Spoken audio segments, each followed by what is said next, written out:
চিনতে পারলেন কি এনাকে? হ্যাঁ, ইনি হচ্ছেন মন্দির বাড়ির মিষ্টি কালীমা, মিষ্টি কালী। যারা এসেছেন দেখেছেন তারা তো চেনেনই। চলুন বসে কথা বলি। আর যারা আসেননি তারা মায়ের রূপটা দেখে নিলেন। আজকে দীর্ঘ 25 বছরের বেশি এনার পদতলে বসেই, এবং আমার গুরুগণকেও দেখলেন, বজরংকে দেখলেন, এবং জ্যোতিষলিঙ্গম শিব তাকেও দেখলেন। এই দীর্ঘ 25 বছর এনাদের পায়ের তলায় বসেই জ্যোতিষ এবং তন্ত্রকর্ম করছি। আমার মনে কিছু প্রশ্ন এসেছে, আজকে না, বহুদিন ধরেই।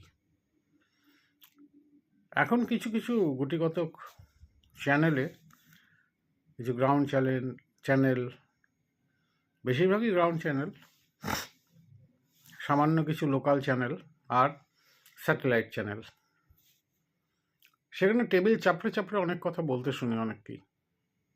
তন্ত্রবেত্তা, জ্যোতিষী হলে শুধু যদি জ্যোতিষ লিখতেন তাহলে বলতাম না। যাদেরকে স্ক্রলে যখন প্রোগ্রাম করছেন, স্ক্রল চলে, সে গুয়াহাটি, অসম, গুয়াহাটি, ত্রিপুরা, ওদিকে শিলিগুড়ি, কুচবিহার, আলিপুরদুয়ার, মালদা, এদিকে খড়গপুর, বহরমপুর, মিদনাপুর, পুরুলিয়া, কি নেই, কোন জায়গা নেই, মেচেদা, বারাসাত, ব্যারাকপুর, কলকাতা, হাওড়া, টাকি।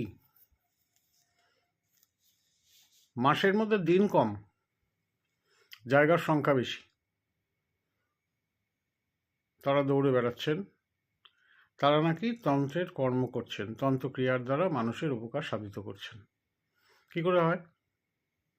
তন্ত্রকর্ম করতে গেলে একটা নিত্য পূজন, নিত্য সেবার একটা ব্যবস্থা আছে, নিত্য সাধনার একটা ব্যবস্থা আছে। তারপরে যে মানুষের কাজ করছেন সেই অবস্থা বুঝে, কাজের নিরিখে 7 থেকে 15 দিন, কখনো কখনো মাসখানেক ধরে কাজ করতে হয়। কাজটা কখন করেন? দীর্ঘ সময় লাগে তন্ত্রক্রিয়া দ্বারা একজন মানুষের প্রতিকার করতে। আবার মূর্খামি কতটা, তারা চ্যালেঞ্জ দিয়ে দিচ্ছেন। কাকে চ্যালেঞ্জ দিচ্ছেন? তন্ত্রস্রষ্টা শিব তন্ত্র লেখনী আকারে করেছিলেন, যা 18 জন মুনি ঋষির যে বক্তব্য এবং বেদ অনুসারে, গণেশ এবং নারদ। তো চ্যালেঞ্জ নেওয়া মানে তাদের উপর দিয়ে। ওই যে রামকৃষ্ণ একটা কথা বলতেন, যে মা দুবার হাসেন, যখন ডাক্তার মাকে বলে, ছেলের মাকে বলে, তুমি কেঁদো না, তোমার ছেলেকে আমি ভালো করে দেবো, তিনি হাসেন, মারছি কিনা আমি, আর তুমি ভালো করে দেবে। আরেকবার হাসেন যখন দুই ভাই 1 হাত জমি নিয়ে মারপিট করে, তিনি হাসেন যে সব জমি আমার, সব কিছুই আমার, এই ভূমণ্ডলের সমস্ত কিছু আমার, আর এরা মারামারি করছে কার জায়গা।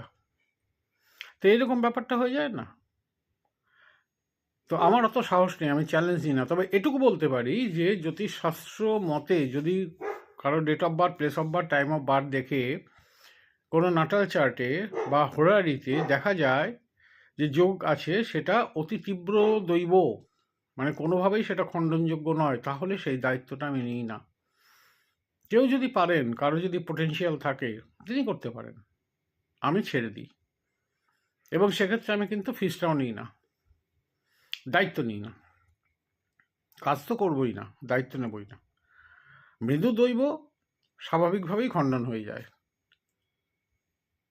তীব্র দৈবর মধ্যে